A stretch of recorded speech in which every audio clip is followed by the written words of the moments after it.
जय माता दी दोस्तों, तपोभूमि क्लासेस पर मैं अवधेश भदौरिया आप सभी का स्वागत करता हूं। ये वीडियो दोस्तों मैंने 10 फरवरी को जिन लोगों का पहली मॉर्निंग शिफ्ट में पेपर है उनके लिए स्पेशली इतनी रात में बनाया है, क्योंकि 9 फरवरी के सेकंड शिफ्ट को अगर देखा जाए तो उसमें कईयों सवाल ऐसे आए जो कि पिछली शिफ्ट में उस तरीके के सवाल नहीं आ रहे थे, यानी कि पैटर्न थोड़ा अधिक चेंज हुआ है। तो ये वाले सवाल जो नए नए पैटर्न के आ रहे हैं ये हो सकता है अगली 2-3 शिफ्ट तक चलें, इसलिए इन नए पैटर्न के सवालों को आप लोग देख लीजिए। कुछ सवाल हमने लाइव क्लास में डिस्कस कर दिए थे, उन सवालों को भी बाद में हम दिखा देंगे, और कुछ सवाल हमने सोचे थे कि बाद में हमें और भेज देंगे लोग बाग जो भी कम सवाल भेज पाए थे, तो हम उनको भी बता देंगे। लेकिन केवल विजयेंद्र जी जो कि देवास से हैं उन्होंने भेजे, हो सकता है बाकी के बच्चे सो गए हों, पेपर दे के आए थे, थक गए होंगे। ठीक है, तो यहाँ पर देख लेते हैं कि एक तो ये आया, ये अभी तक नहीं पूछा गया था। ऐसा पूछा गया जैसे ये करड़ी घात लिखा हुआ है और 5 की घात बतानी है कितनी है, करड़ी घात को घात में। तो मैं आपको बताऊं ये जो करड़ी में लिखा रहता है वो वास्तव में बटे की घात होती है, यानी कि 5 पे घात कितनी हो जाएगी, ये 3 लिखा है तो इसका मतलब है 1/3। तो इसका उत्तर क्या हो जाएगा, 5 की घात कितनी है, 1/3। ठीक है, इसी में थोड़ा और एडवांस कर दें वो सवाल को कि मान के चलो ऐसा दे दें कि 2 की घात 3 और बाहर लिखा है 5, और पूछ दें कि बताओ 2 की घात कितनी है। तो हम क्या करेंगे, 2 की घात 3 तो है ही, 3 तो पूरी है, और ये जो 5 है ये बटे में आ जाएगी 3/5। तो 2 की घात कितनी है, 3/5। बस इसी तरीके का एडवांस कर सकते हैं, या ऐसा कर दें कि यहाँ भीतर 16 लिखा है और बाहर लिख दिया उनने 4, या फिर बाहर लिख दिया 7। ठीक है, और पूछ दिया कि 2 की घात कितनी है, तो हमें 2 दिखाई नहीं दे रहा, तो पहले 16 को 2 की घात के रूप में बनाएंगे। तो कितना आ जाएगा, 2 की घात 4 और बाहर लिखा है 7, तो 2 की घात 4 तो पूरी आएगी, ये 7 है ये बटे में आ जाएगी 4/7। ठीक है, तो ये एक टाइप का प्रश्न आया था। दूसरा ये रीजनिंग का नया प्रश्न आया कि सचिन का मानना है कि मुंबई इंडियंस 5 मैचों से अधिक व 7 मैचों से कम जीतेगी। तो 5 से अधिक क्या होता है और 7 से कम क्या होता है, तो वो होता है 6। ठीक है, और दूसरा क्या कह रहे हैं कि विराट का मानना है कि मुंबई इंडियंस 3 से अधिक, यानी कि 4, 5 और 8 से कम, यानी कि 4 जीत सकती है, 5 जीत सकती है, 6 जीत सकती है, 7 जीत सकती है। इस तरीके से हमको हमेशा कंडीशन बनानी चाहिए। फिर देखते हैं कि दोनों कंडीशन में या 3 कंडीशन है, जितनी भी कंडीशन है उसमें कॉमन क्या आ रहा है, तो कॉमन 6 आ रहा है, तो ये हमारा उत्तर हो जाएगा। अगर कोई 2 संख्या कॉमन आ रही है तो हम कह देंगे ये दोनों ही उत्तर हो जाएंगे, या तो उनमें से कोई एक दिया होगा या दोनों या करके दिए होंगे, या तो 5 या 6। ठीक है, ऐसा करके। एक आपका आया ये प्रश्न कि आपका ये जो था ना कि जो हमारा घन था वो पूरा रंगा हुआ था, लेकिन ऐसा था कि ये जो घन है इसकी जो सतह है, अपोजिट सतह एक रंग से रंगी हुई है। इस तरीके से कुल 3 रंगों से घन हमारा रंगा हुआ था। ठीक है, 3 रंगों से रंगा हुआ था। जैसे कि अपोजिट का मतलब होता है कि ये वाली सतह मान के चलिए नीले कलर से रंग दी गई है, नीले से, तो इसके जस्ट पीछे वाली सतह भी आपकी किस कलर से रंगी जाएगी, नीले कलर से ही रंगी जाएगी। पीछे वाली सतह भी किस कलर से रंगी जाएगी, नीले वाले रंग से। ये भी आपका ब्लू है और ये भी आपका ब्लू है। ठीक है, ये दोनों ही आपके ब्लू कलर हो गए। ऐसे ये साइड वाली रेड से रंगी गई है, तो ये वाली भी रेड से ही रंगी जाएगी, रेड से ही।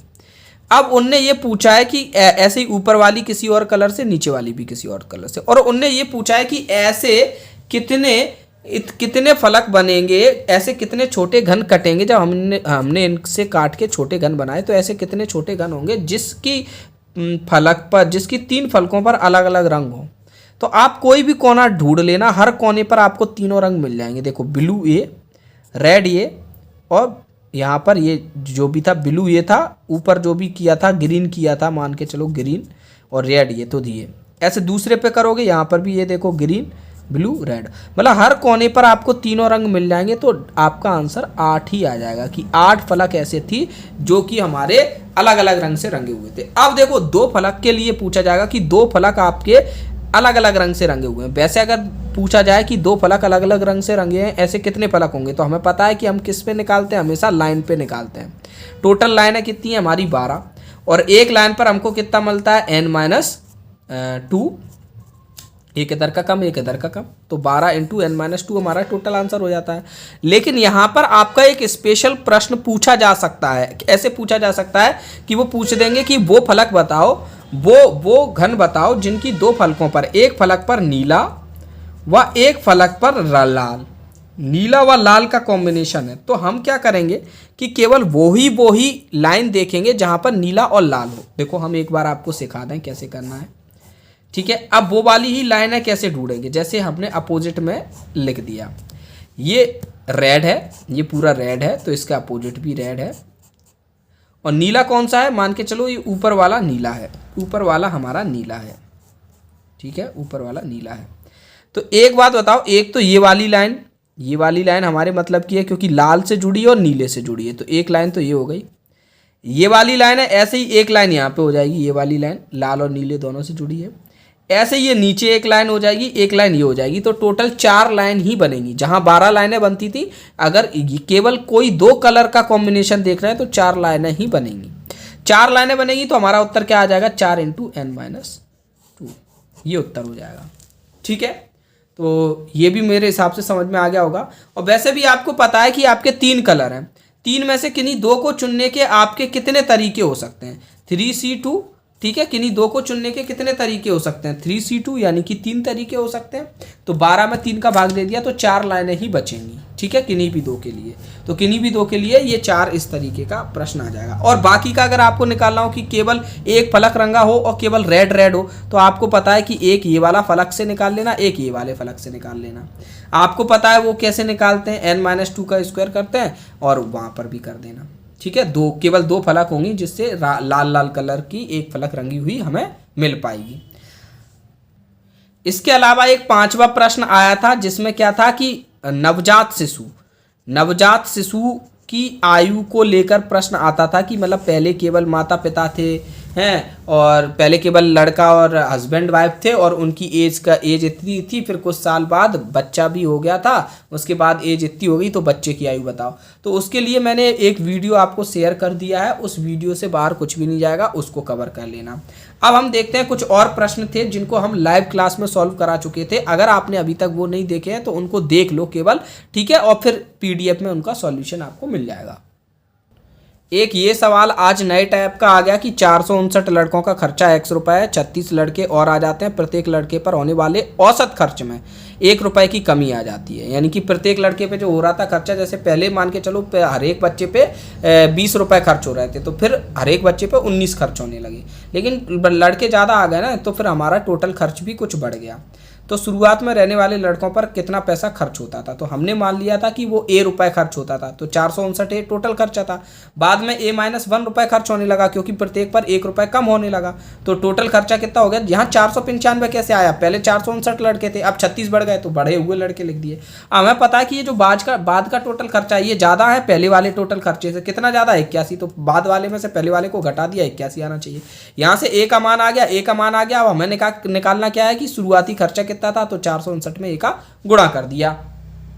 ये एक सवाल और आया है, ये भी अभी तक कार्य क्षमता का अनुपात नहीं दिया गया था, ठीक है। जो लोग यूनिट मेथड से करते हैं वो आसानी से बना सकते हैं, लेकिन जो बटा करके करते हैं उनके लिए दिक्कत हो सकती है। कि देखो A और B की कार्य क्षमता का अनुपात दिया है और दोनों मिलकर 18 दिन में कार्य करते हैं, तो आप क्या करेंगे, पहले आप अपना टोटल काम निकाल लेंगे। टोटल काम कैसे, ये कार्य क्षमता का मतलब होता है कि A एक दिन में 2 यूनिट काम करता है और B एक दिन में 1 यूनिट काम करता है, दोनों मिलकर एक दिन में कितना यूनिट काम करते हैं, 3 यूनिट, और 18 दिन में काम खत्म हो रहा है, तो टोटल काम 18 × 3 हो जाएगा 54 यूनिट। अब यही 54 यूनिट काम किसको करना है, केवल और केवल A को करना है, और A एक दिन में कितना करता है, 2 यूनिट, तो ये कितने दिन लगा लेगा, 2 का भाग दे देंगे यानी कि 27 दिन लगा लेगा। ये एक औसत का सवाल था, ये भी नया पैटर्न था, अभी तक ऐसा नहीं पूछा गया, लेकिन सिंपल है, ये भी आप कर लोगे कि 8 चाय के बैग आए 900 रुपये पर बैग में, 6 आए 800 रुपये पर बैग में, 9 आए 400 रुपये पर बैग में, तो इनका औसत। तो पहले टोटल खर्चा निकाल लो कि 8 बैग कितने के आए, 6 कितने के आए, 9 कितने के आए, सबको जोड़ के टोटल बैग कितने उतने का भाग लगा देंगे।